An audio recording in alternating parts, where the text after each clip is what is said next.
I'm actually pretty happy with this tent. I'm really surprised for 90 bucks. Brand I've never heard of. Just taking a gamble, thinking, you know what, if there's a problem, I can fix it.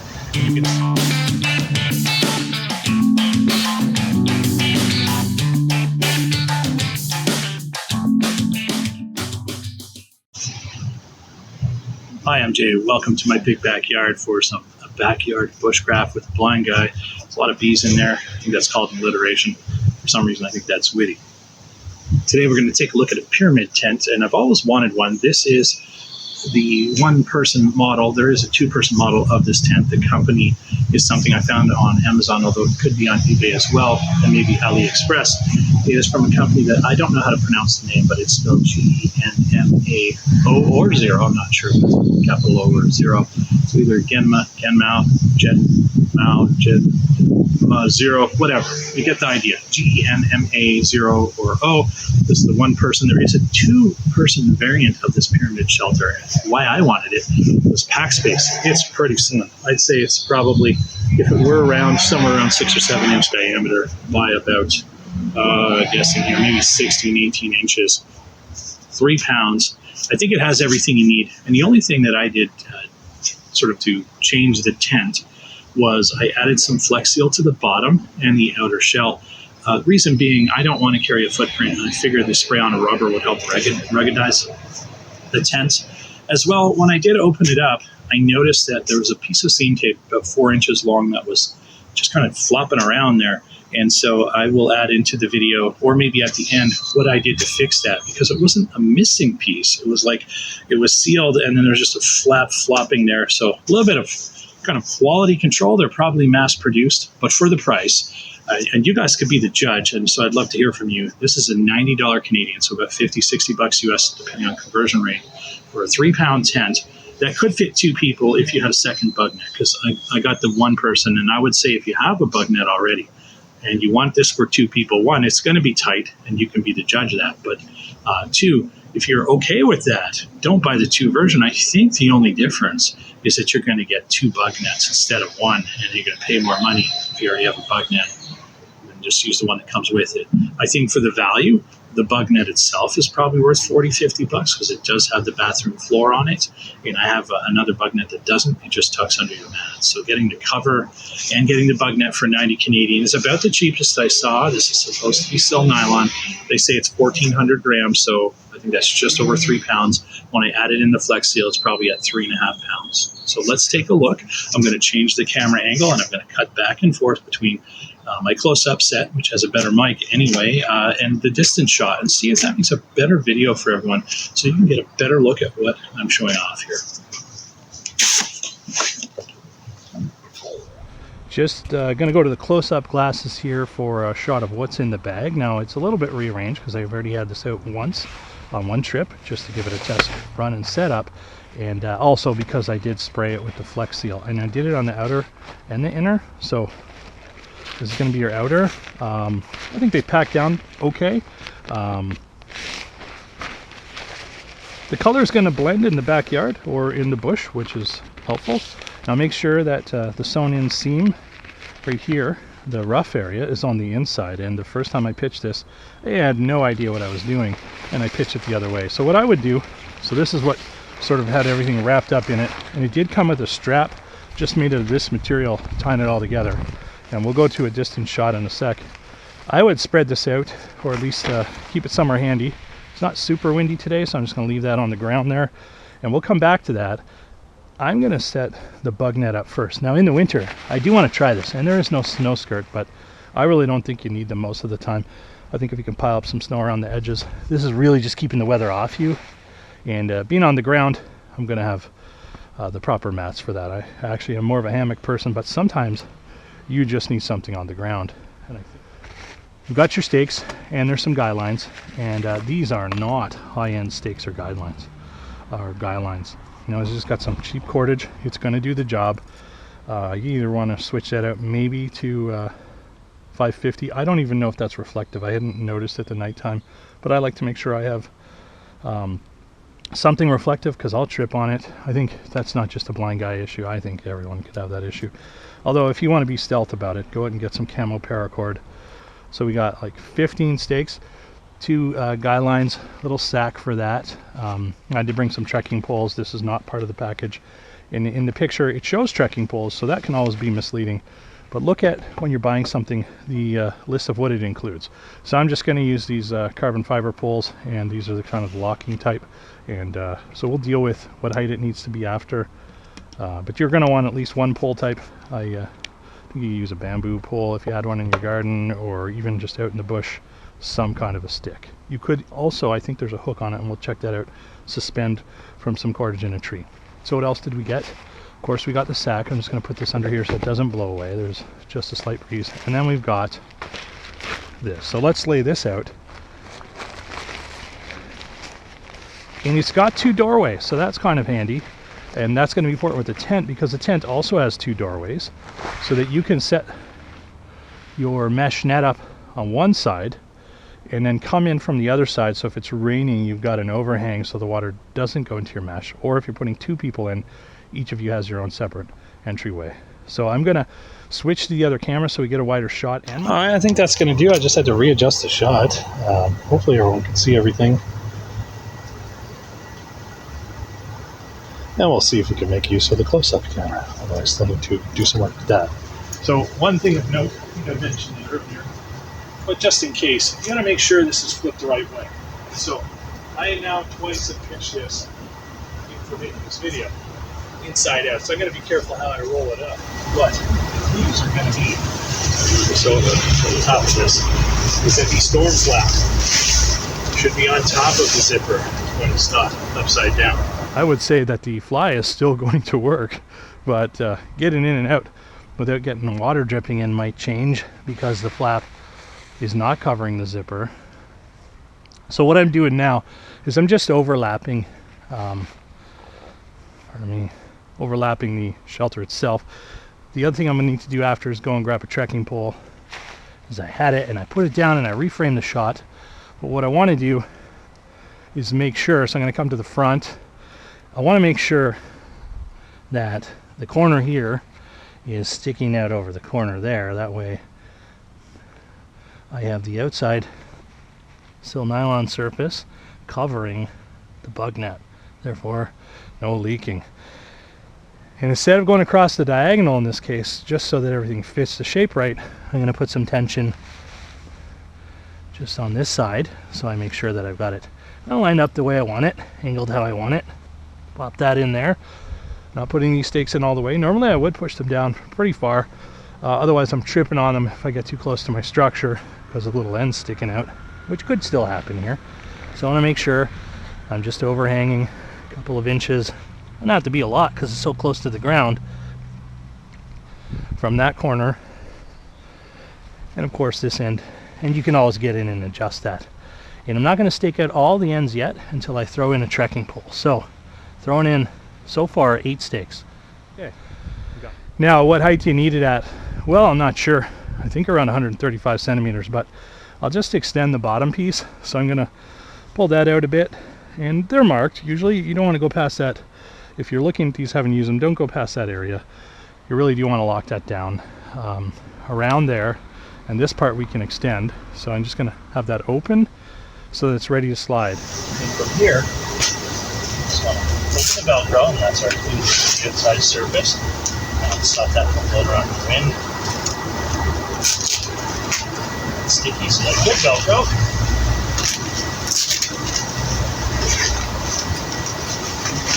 I don't want to have my trekking pole, and I can have the pointy end. I can pull this off, put that into the dirt. Now, if it's soft ground, you could probably get away with that foot, but somewhere around here. But we don't obviously want to dig into the bottom of our bug net.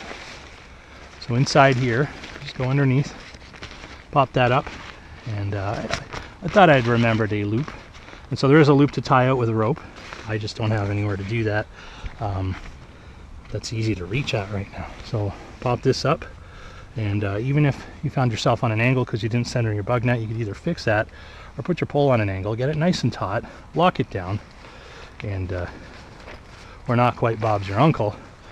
You can then decide how you want to stake this out. So for now, I'm going to zip that close so you can have a look. It's a little, once you get it tight, Just make sure you're not pulling the storm flap into your zipper, and then the zipper flows smoothly. So that's not too bad. I'm going to walk around and use this camera to show you. There's not a lot of cables. We'll get inside in a minute, and we're gonna. And just something of note: I don't really have any strong smells coming from this guy.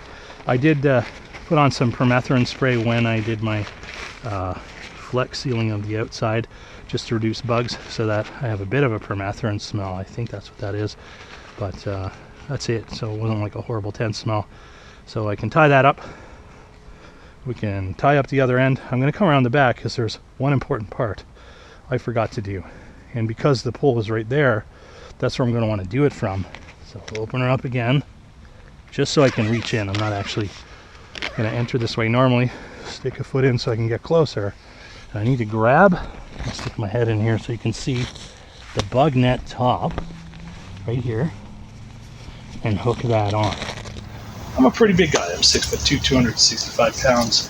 I need a bit of extra room, and oh, it's over here. There's no side issues. I want to find the zipper pull. So what I'm probably going to do is, I'm noticing here, I would have a hard time finding these. Yeah, I know I need to feel around from, so I'm just going to add some reflective cord. Same thing we use for my diode points, just so I can see that. Now, there are zippers on both sides, so that's good. I don't know that they're YKK, but they feel like, you know what, not wicked awesome, and I'm seeing a thread here caught already.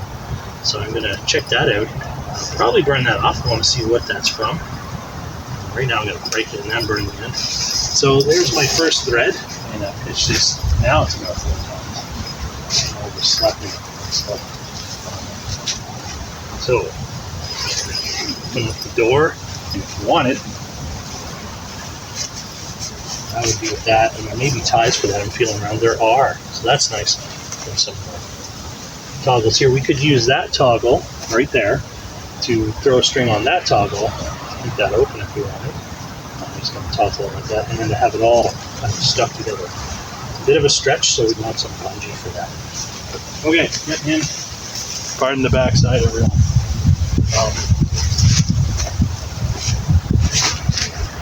There we go. I'm going to go sit inside. I'll come back to the clear area in a second. Got my pole here. And I got the side over here. My zippers. Definitely on the zipper challenge. There's not a zipper. Zipper from the inside out. Definitely, if I really stretch this out, I could cram in another mat. It'd be tight though, and I'd have to pull everything out, move this over a few inches. But for now, for me, I've got tons of room for gear. I keep my boots on the inside of the tents just on this side, backpack here, and still have room. I think I would tempt using a small stove if I had this run out on a trekking pole. And where are you guys at? So if I brought one of these out for rain cover and it was raining, I'd maybe do some cooking right there.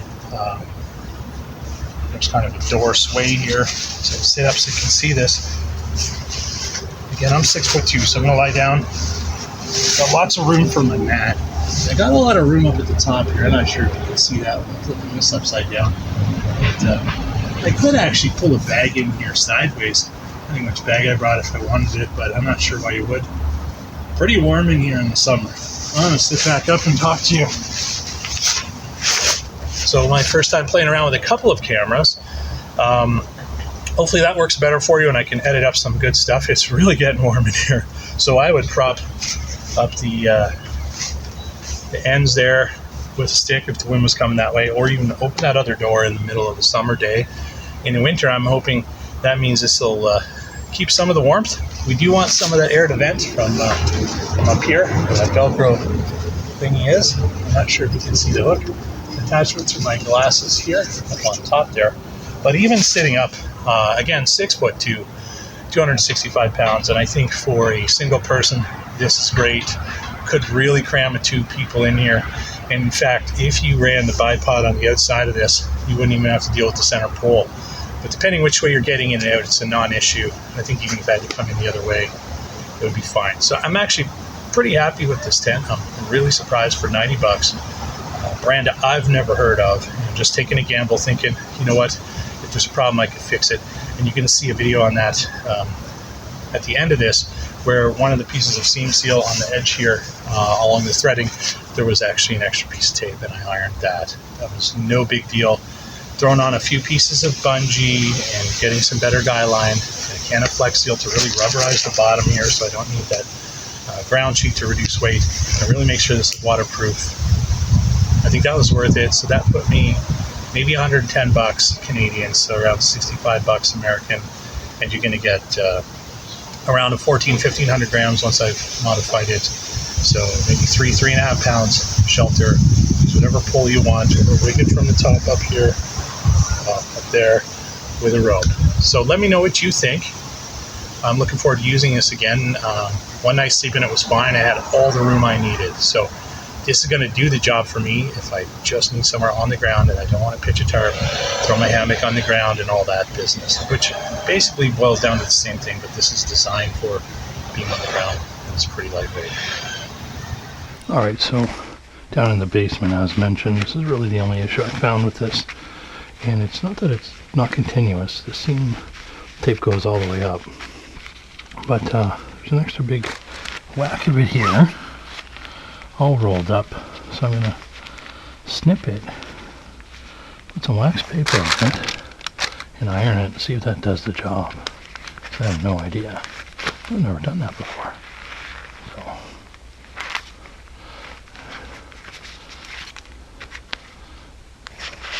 see if we can take I mean, what looks like a really good product, and just, I think just quick assembly, and for the price, you're going to go pretty quick about checking things over. So pop that on there. I'll just pull that in half, and just have a straight guide than anything. We'll leave the whole thing, that way we don't get that iron all over the place where it doesn't need to be. That's kind of my concern. I don't want to melt through the whole thing. But I thought maybe if it works on melty beads, perhaps it'll work here. I don't know. If not, I might just try some glue. But I don't want to melt through the nylon. I've never actually ironed something like this before. Let's have a look at it. Well, I think that's almost done it. I'm gonna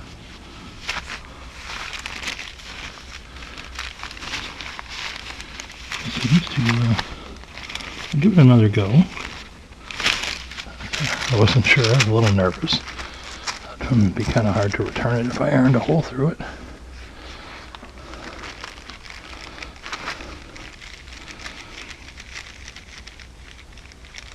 I guess time will tell. So I'm going to try another trick, and I'm going to make a separate video for part of what I'm going to do on my way of extending trekking poles. But I wanted to try a bipod with this, so I don't have the pole in the middle, which might do a better job with two people.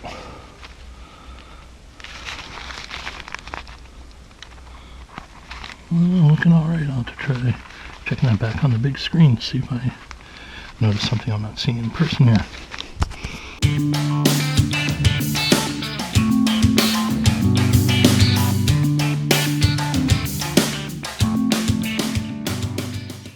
As there I am. Hopefully, maybe we'll add this as the blooper reels. Okay.